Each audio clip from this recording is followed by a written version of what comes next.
What's up, gamers? The game that we're going to play today might be my biggest surprise of 2025. It's just one of those games that you don't expect to be as good as it is, and this one blew me out of the water. It's called Aim Assault, and big shout out to the developers for sending it over for me to check out. I love how they were able to create a modern VR game that reminds me of light gun games from the 80s and 90s. And I'll have a link below that gets you a small discount if you want to check the game out for yourself, or you can use code BKG at checkout in the Quest store on any game for a discount. But without further ado, let's check out Aim Assault. And there it is right there, Aim Assault. You can see the icon. I love the blue and red like toy looking guns that they have in the game.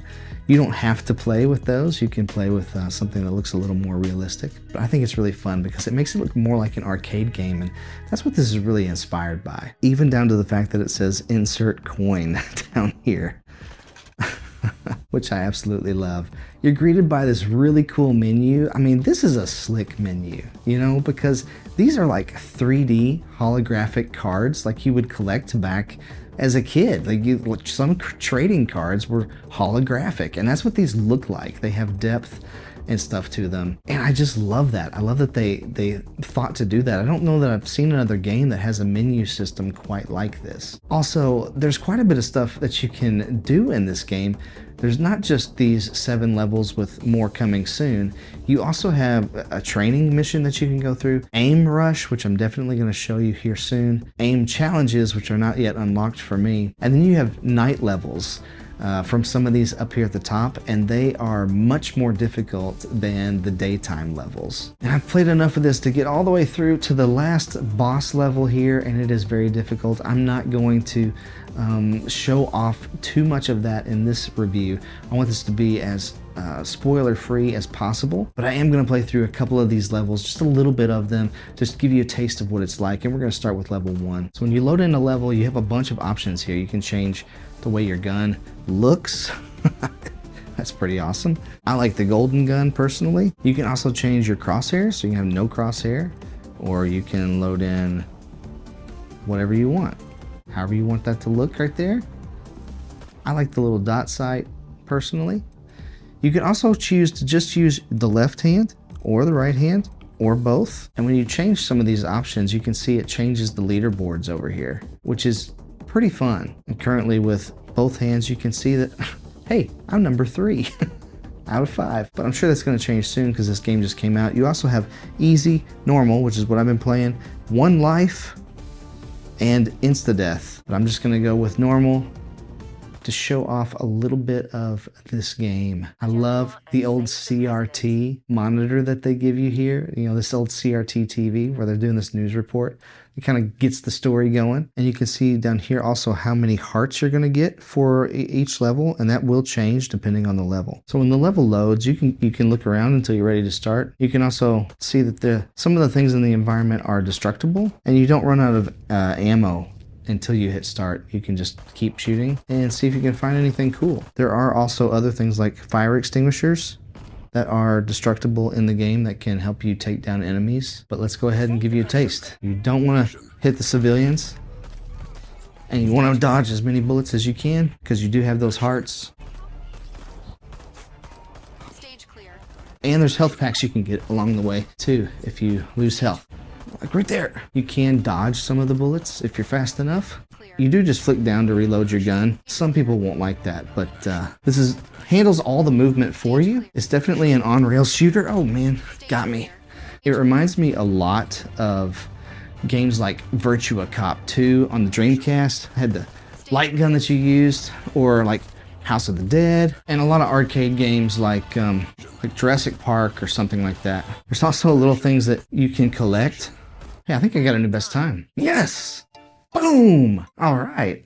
New personal best. Look at the flashlight on my helmet. That shines on the troopers. So it is on rails, and I know like some people are going to be like, ugh, I want to be in control of my dude. But this is how arcade games used to be. And still to this day, if you go to like Dave & Buster's or Chuck E. Cheese or something like that, you're going to find arcade games that are on rails. And there is something really fun about just being able to focus on and remembering where guys are going to pop up at, because you don't know the first time you play. So you got to play again to get a higher score or even get to the end of the level. But hey, got my first A, so I am getting better. Still ranked number 3 though. I'll have to work on that. And of course, this does get increasingly more difficult as you go. And there are some levels like, I believe this one, I think, only gives you 3 hearts instead of 5. But before I show you a little bit of the last level, let's try this aim rush challenge. You can see here that you can change things like your target count, your time limit, your ammo, if you want the targets to be static or moving, if you want them to disappear, or how accurate you have to be, the targets get smaller. You can change your music over here. There's so many things that you can do. There's only one gun in this mode, and it changes every time, so you're not doing the same thing over and over again. I missed one, dang it. Oh, you can start music. Let's do that. That gets you pumped up. Yeah, that was better that time. I'm trying to set a new record. Hey, new record, there we go. All right. But stuff like this just adds to the value of the game and honestly helps you train for the story mode. There we go. Boom, boom, boom, boom, boom, boom, boom, boom, boom, boom. That was not bad. All right, nice. New high score, because it was the first time I played it. Also want to point out that you do get like bullet holes, and they do stay for a little while. And they go all the way around, all the way on top, on the floor, wherever. And eventually they'll disappear, but they stay for quite a while. I know a lot of us appreciate that attention to detail. And in this campaign mode, they do a lot of things to mix it up. Like here, once you save the president on the first level, you have to carry him out of the plane on the second level. And so you only get one gun in, your opposite hand, because you're carrying him with one of your hands. But let's show you just a little bit, just a taste of this last boss level. Thankfully, you get 5 hearts on this level. I would not be able to do this without 5 hearts. Look at these guns. These are so cool. Some of these guys are armored, and well, you have to actually hit them in, the face. And then they've got civilians you don't want to hit. And they also increase the difficulty by increasing, whoa, ninjas, the verticality. Sometimes I didn't know I had to look up. There'd be somebody taking my health. Whoa, whoa. They might come from below you too. Whoa, whoa, whoa, whoa, whoa. Oh no, want another one. Whoa. Okay, I've now officially gotten farther in this level than ever before. No! No! Oh, even like this part, when you fire the gun, this part comes back. Man, it's so hard. It's very difficult. Oh, am I turned around away from the camera again? Anyway, that is a quick look at Aim Assault, one of the best games I've played this year. If you like arcade shooters, you're gonna love this one. Like I said, it reminds me of a lot of console games like Virtua Cop 2, House of the Dead 1 and 2, and some of those arcade games like Jurassic Park or Terminator. But let me know your thoughts in the comments below. Are you gonna pick up Aim Assault? I hope so, but stay kind and encouraging out there, and I'll catch you on the flippity flip.